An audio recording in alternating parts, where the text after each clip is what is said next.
ఓం నమశివాయ. శ్రీశైల మల్లికార్జున మేడారం సమ్మక్క సారక్క చిలుకూరు బాలాజీ స్వామి. ఓం నమశివాయ. నా పేరు రామ్ శాస్త్రి. చిలుక జోషం అంటండి ఆ కాలంలో ఉంది, ఇప్పుడు గుడుక ఉంది, ఇక ముందు గుడుక నడుస్తుంది. చిలుక జోషం అంటే నిజముందండి, నమ్మండి, వినండి. ఏప్రిల్ నెల 7 నుంచి 13 తారీఖు వరకు ఈ రాశి మీద ఎంత శని ఉంది, ఈ రాశి మీద గురుబలం ఎంత ఉంది, శని ఎంత, లాభం ఎంత, లుక్సాన్ ఎంత, నష్టం, కష్టం, సుఖం, దుఃఖం చెప్తా వినండి.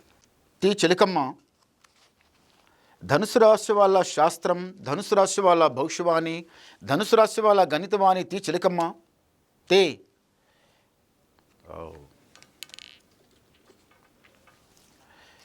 ధనుసు రాశి వాళ్ళకి సాక్షాత్తంగా రాధాకృష్ణ. ఈసారి కళ్యాణం జరిగిన వాళ్ళు, లేకపోతే కళ్యాణం జరిగి ఉన్నవాళ్ళు రాధాకృష్ణ లేకనే ఉంటారు. అంటే ప్రేమ చాలా గొప్పది. ఒకరికి వదిలిపెట్టి ఒకరు ఉండరు, చాలా ప్రేమతో నడుస్తారు.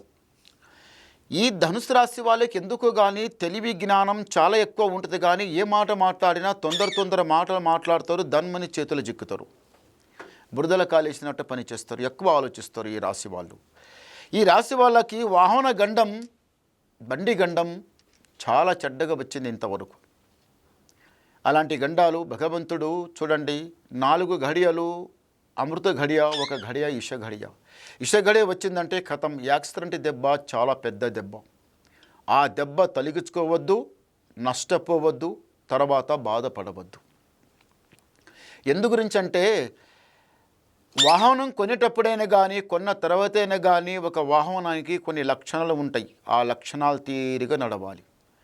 బండి నడిపించక ముందు ఆ బండికి నమస్కారం చేసి లెక్కాలి. అది రథసారథి రథం నడిపించేటప్పుడు రథసారథి ఎట్లా ఉండాలంటే రథానికి నమస్కారం చేసి లెక్కి ఆ విధంగా ఏ విధంగా నడిపించాలో ఆ విధంగా నడిపిస్తే చాలా బాగుంటుంది. ఏదో తొందర పెట్టుకొని వెనక చూసుకుంటా, ముందర చూసుకుంటా, అటు ఇటు బెత్తరి లేక నడిపిస్తే ఏమైందంటే అది కరెక్ట్ కాదు. అది ముందు ఏముండేదంటే అది సైకిళ్ళు ఉండే, ఆ బండ్లు ఉంటే ఏమైందంటే దానికి కొంత నడిపించేటప్పుడు జర బాధ కలుగుతుండే, కష్టం ఉండే. కానీ ఇది ఈజీగానే నడిపించవద్దు. రథం చాలా తెలివితో నడిపించాలి, భగవంతునికి నమస్కారం చేసి నడిపించాలి. ఈ రాశి వాళ్ళకి ఏముందంటే మాత్రం ధనుసు రాశి వాళ్ళకి ఉన్న మాట ఉన్నట్టే చెప్పడం, లేని మాట పడడం, మంచి మాట చెప్పడం, చెడు మాట వినడం. అది ఇంతవరకు కొంత దరిద్ర గడియ వచ్చి చాలా చెడ్డగా సతాయిచ్చింది, పోయింది. కానీ ఈ రాశి వాళ్ళకు కొంచెం కోపం ఎక్కువ. ఎలా కోపం ఎక్కువ అంటే మాట వచ్చిందంటే దబ మాట్లాడడం, భయపడడం లేదు. ఏదైతే అది అవుతుంది, ఎట్లా జరిగితే అట్లా జరుగుతుంది అని భయపడకుండా చేస్తారు. ఇంట్లో ఉన్న గుడిక, భార్య భర్తల గుడిక కోపం తాపం చాలా ఎక్కువ. మీరు కోపం వచ్చిన తర్వాత దబ ఎట్టంటే అట్లా అరవడం, ఎట్టంటే అట్లా మాట్లాడడం, బయటికి వెళ్ళిపోవడం. ఇంట్లో భార్య బాధపడడం, పిల్లలు బాధపడడం, పెద్దలు బాధపడడం, అందరూ బాధపడడం. అందరు బాధపడి ఏమవుతుందంటే ఏమాయరా, ఎట్లా ఉన్న అమ్మాయి ఎట్లా కోపం పడుతుంది ఈ అబ్బాయి అని. ధనుసు రాశి వాళ్ళు ఎవరైనా కానీ, అమ్మాయి అయినా కానీ, అబ్బాయి అయినా కానీ, ఎవరైనా కానీ ఏంద్రా ఇది ఎట్లా జరుగుతుంది అని చాలా బాధపడతారు. పెద్దలు బాధపడే తీరు ఇంకా చాలా ఎక్కువ. చిన్నలు బాధపడేది వేరు, మీరు బాధపడేది వేరు. ఇంకా ఇంట్లో ఉన్న పెద్దలు బాధపడతారు చూడు, ఇంకా అది ఏరు ఉంటుంది. చాలా బాధపడతారు వాళ్ళు. ఏమైపోతుంది నా ఇల్లు, ఏమైపోతుంది మా సంసారం, ఏమైపోతుందో మళ్ళీ ఎట్లయితోని వాళ్ళు చిన్నదానికి పెద్దగా ఆలోచిస్తారు. అంతవరకు పోనీయవద్దు. ఈ రాశి వాళ్ళకి ఏముందంటే మాత్రము చెడు గడియలు ఇంతవరకు చాలా చెడ్డగా వచ్చని, ఇప్పుడు కూడా వస్తున్నాయి. ఇంటి మీద దరిద్రం చాలా చెడ్డగొచ్చి కూర్చున్నది, సతాయిచ్చింది, పోయింది.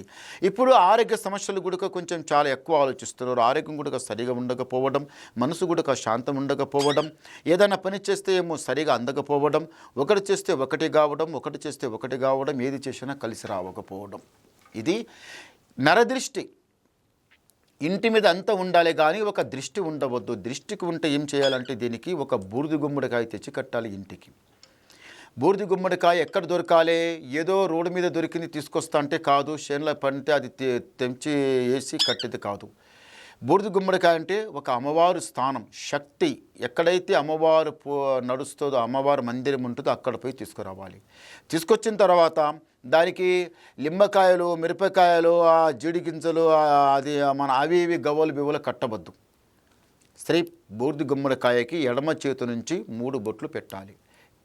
పై బొట్టు, మధ్యన బొట్టు, కింద బొట్టు, 3 బొట్లు పెట్టి నిండు అమావాస్య రోజు ఇంటి ముందర కట్టాలి. అది కడితే గుడక అటు ఇటు ఊగుతూనే ఉండాలి. ఇంటి దర్వాజుకి బిగించి గట్టిగా కట్టవద్దు, అది కరెక్ట్ కాదు. అలా కట్టారనుకోండి, ఇంటి మీద ఉన్న సర్వ దరిద్రమంతా వెళ్ళిపోతుంది. ఇంట్లో బరకతుంటుంది, అరకత ఉంటుంది, లాభం ఉంటుంది, మనసు శాంతం కలుగుతుంది. ఎటుపై ఆరోగ్యం చక్కగా ఉండి 4 రాళ్ళు మీరు సంపాదించి వెనుక పెడితే హాయిగా అనిపిస్తుంది. మళ్ళీ ఏమనిపిస్తుంది మీకు, మా పెద్దలు ఎంతో సంపాదించుండ్రు, ఎంతో చేసిండ్రు, వాళ్ళు సంపాదించిన దానికి మనం గుడిక ఇంత సంపాదించుకోవాలి, మనం గుడిక ఒక మెట్టుకు మెట్టు దాటాలి, పై మెట్టుకి పై మెట్టు లెక్కాలి. మన పెద్దలు సంపాదించిన ఆస్తికి మనం గుడిక కొంత ఆస్తి సంపాదిస్తే చేయికి చేయి తోడన్నట్టు ఉంటుంది. వాళ్ళ సంపాదించిన దానికి మా సంపాదించిన దానికి ఏదన్నా చాలా మంచిగా ఉంటుంది. ఇంటికి ఆపద వస్తుంది, మంచి వస్తుంది, చెడు వస్తుంది. డబ్బు ఉంటే అన్నిటికీ కాపాడుతుంది కదమని మీరు మంచిగా ధ్యానం పెట్టి చేస్తారు ఈ ధనుసు రాశి వాళ్ళు. ఎందుకో కానీ పైసకు మాత్రం మంచిగా ధ్యానం పెడతారు. కాలకంటకమంతా వెళ్ళిపోతుంది, పైమెట్టి లెక్కేది ఉంది, రాజా బతుకు బతికేది ఉంది. తొందరపడకండి. ఈ రాశి వాళ్ళు శ్రీశైల మల్లికార్జున స్వామి దర్శనం చేసుకోవాలి. భగవంతుని దర్శనం చేసుకుని వస్తే ఇంటి మీద ఉన్న కాలకంటకమంతా వెళ్ళిపోతుంది.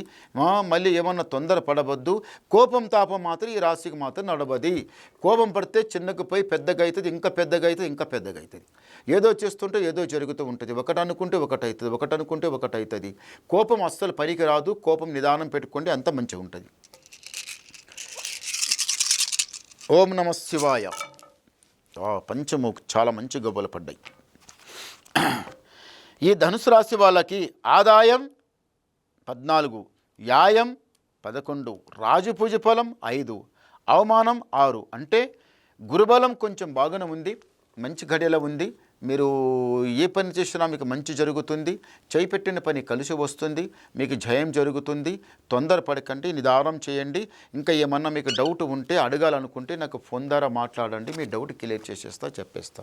నమస్కారం. ఓం